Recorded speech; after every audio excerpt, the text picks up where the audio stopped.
The place Dad and a womaness are going to stay is going to burn down. Don't. My daughter suddenly said this to my husband, who was about to go on a business trip for a night or two. It's your fault for raising her to be such a disgusting child. My husband looked at her for a moment, but then quickly left the house. However, as I was looking at my cell phone that night, something incredible popped into my eyes. Please watch as my husband ignores the words of his daughter, who has a mysterious power and will regret it for the rest of his life. My name is Christina Odom. I have been married for 8 years and am raising my 6-year-old daughter Tamara. I met my husband Lovell as a senior and junior colleague at the company where I worked when I was single. Lovell was a good communicator and a bit of a prude, but he was a good performer in the sales department and was popular with both men and women in the company. I became attracted to him, and I remember how happy I was when Lovell asked me to go out with him. After 2 years of dating, he proposed to me, and at his request, I became a full-time housewife after marriage. Soon after that, I was pregnant with our daughter, but my husband did not do any housework or childcare. After the baby was born, I was exhausted and tearfully pleaded with him. I still don't have time to take care of Mirai. Tamara still needs a lot of help. Will you help me with the housework and babysit a little?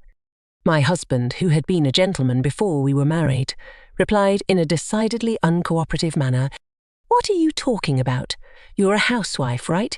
It's natural for you to do the housework and childcare by yourself." "No, I don't care about the housework, but childcare is something we both do." "Are you going to make me change her diapers?" "I don't want to do that." "Just shut up and do what you have to do. Don't complain to me anymore."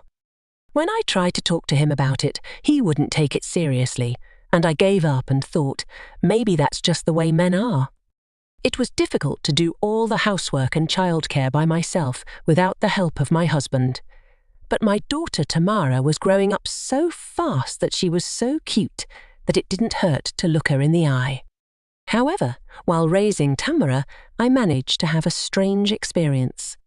It must have been around the time Tamara turned 3 years old.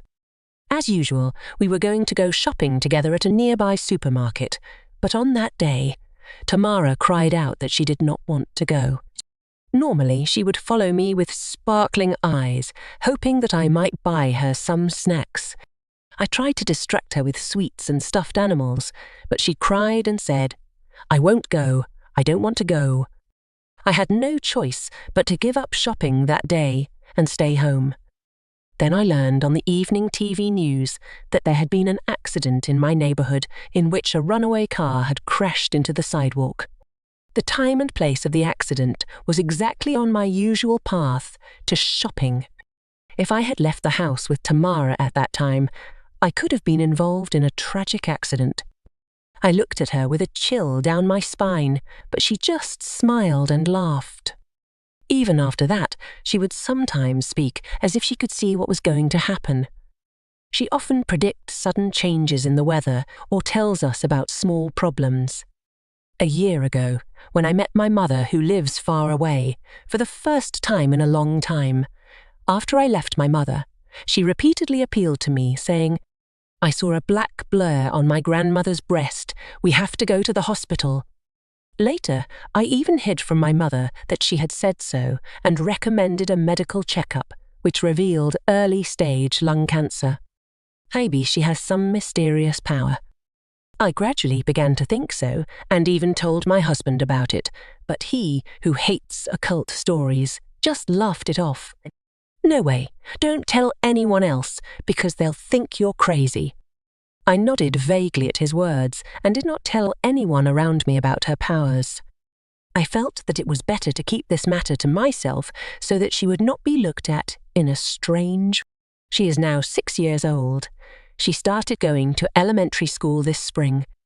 But it was around that time that my husband started coming home late and not being home on weekends. He started coming home late and was not home on weekends. Up until that point, he had gone out together only on the weekends and provided family services, but even that he had stopped abruptly. After months of this, I decided to ask him, "Hey, you just doing away from home a lot lately. Are you busy at work?" "I've been busy working on a new business venture. I'm working hard to develop new business." "But can't you just stay at home with Tamara a little longer?" "Even when you're at home, you always check on your phone." Then his eyes changed. He stared at me with a bright red face and suddenly started yelling at me. "I'm working for your living. You guys are the ones who will be out on the street if I can't work." When I was startled into silence, he continued as if to spit at me. "If you understood what I said, just shut up and don't say anything about my job, okay?" He ended the discussion unilaterally and went to the bedroom in a bad mood, hitting everything around him. It is true that a sales job is not a leisurely one. However, it is strange to have to work so hard that he can't take a day off on weekends for months at a time. In addition, his attitude was unnatural in any way I can think of, such as carrying his cell phone without taking it off his skin and suddenly becoming fashionable. From then on, I began to suspect him of cheating on me. However, even if he was cheating on me, I had no hard evidence, and as a housewife, I did not have the money to hire a professional. In the meantime, I honestly told a classmate of mine who was a good friend of mine when I worked there that I suspected my husband was cheating on me, and I messaged my friend to let me know if she found out anything. While I was agonizing over this, an incident occurred. That day, my husband said he was going on a business trip for 1 night and 2 days. For some reason, my husband was in a good mood and ready to go the day before. I had a hunch that he was going out with his partner, but I had no proof and could not speak to him. Tamara and I went out the front door to see him off as he put on his shoes with an excited look on his face. "Well, I'm off on a business trip, Tamara. Be a good girl." I was about to hand my bag to my husband and say, "Have a safe trip," when suddenly Tamara, who had remained silent until then, spoke up. "The place Dad and a womaness are going to stay is going to burn down. Don't..." A silent for a moment. Tamara had tears in her eyes and a serious expression on her face. It was my husband who broke the silence. Hey, what are you talking about? You're saying crazy things." He laughed through his nose, but there was a hint of impatience in his expression. You might be. "Oh, do you have something to complain about? It's your fault for raising her to be such a disgusting child.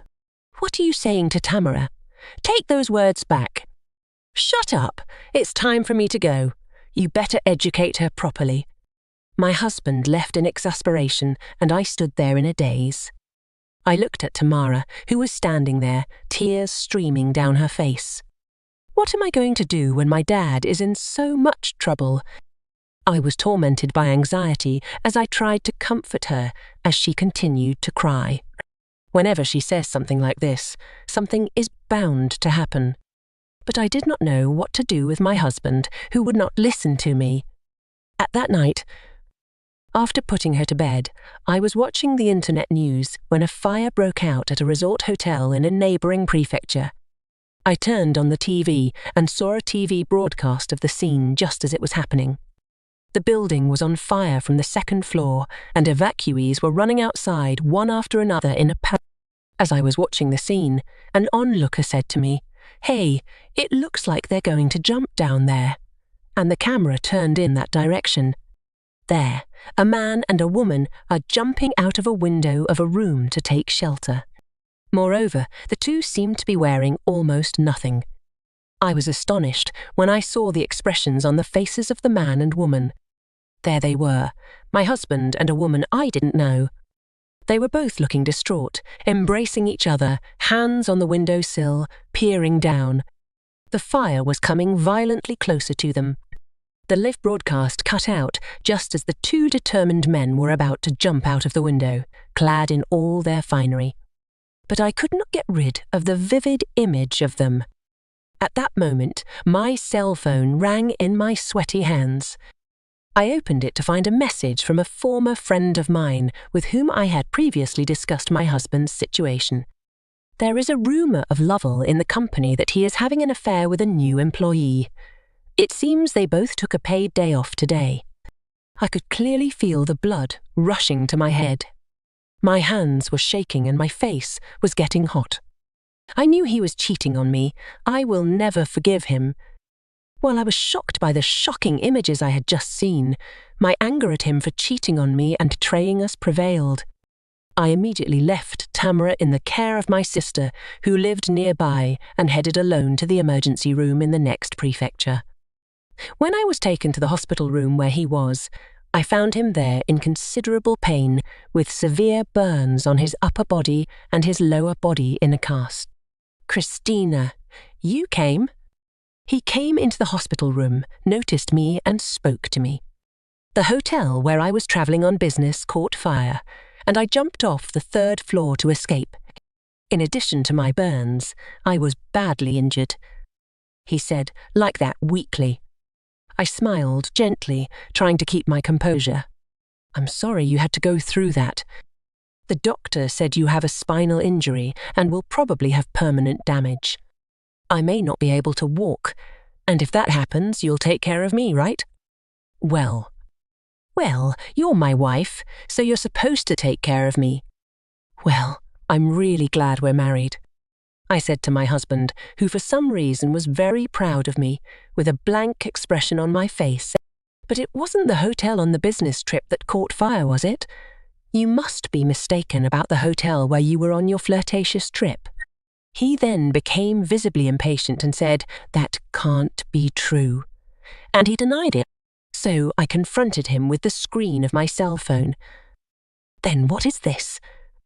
There was the image of my husband and his lover about to jump off the 3rd floor in the same state as they had been born.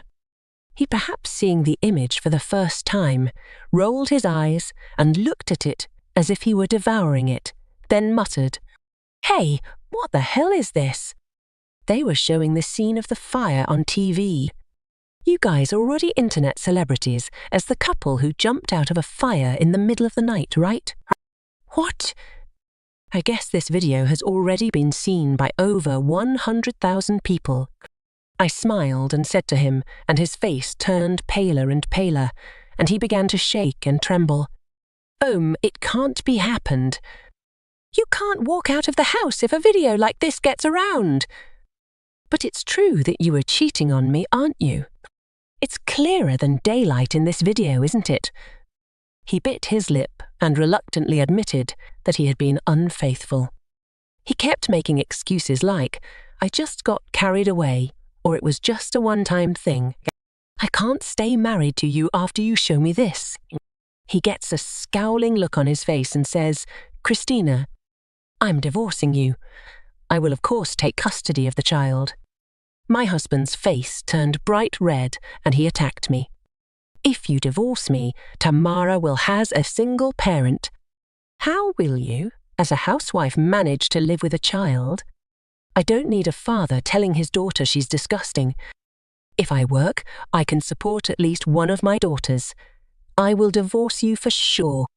We continued to argue vehemently, but my husband became impatient when I did not change my attitude no matter what he said and started shouting, "Oh no, divorce! Don't do it. If that happens, who's going to take care of me in the future? I could get burned so badly, I might not even be able to walk." I told my husband with a straight face as we prepared to leave. "Tamara warned you, didn't she? You betrayed your family, so you deserve everything you get. You're on your own at best." I left my husband nodding and went to leave the hospital room. Please, Christina, don't go." I turned around in the doorway and called out to my husband, who was sobbing and crying, his face covered in tears and snot. "Oh, Lovell, I forgot to tell you. Christina, you reconsidered. I'm demanding $30,000 in alimony for the affair and child support fee, and I want you to pay it up front." I left the hospital room this time, leaving my husband screaming. After that, my husband and I were divorced. The $30,000 alimony was transferred immediately and child support was paid on a monthly basis. My ex-husband was treated and somehow recovered to the point where he could walk. However, the after effects remained and he lost the ability to function as a man. I don't know if that was the cause, but he broke up with a woman he was having an affair with, who was also badly burned, and she went back to the countryside. He returned to work at one point, but eventually resigned because it became difficult for him to stay after that video was circulated. He is now living in a shabby apartment in a distant city, working part-time day and night. I, on the other hand, used the alimony I received to move out and start a life together with Tamara.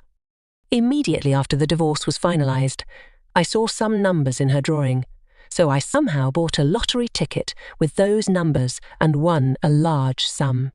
Thanks to this, I was able to save enough money to live without any problems in the future.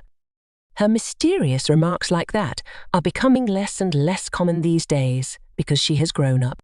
Still, she is my sweet daughter. I hope to continue to watch her growth from the closest point of view.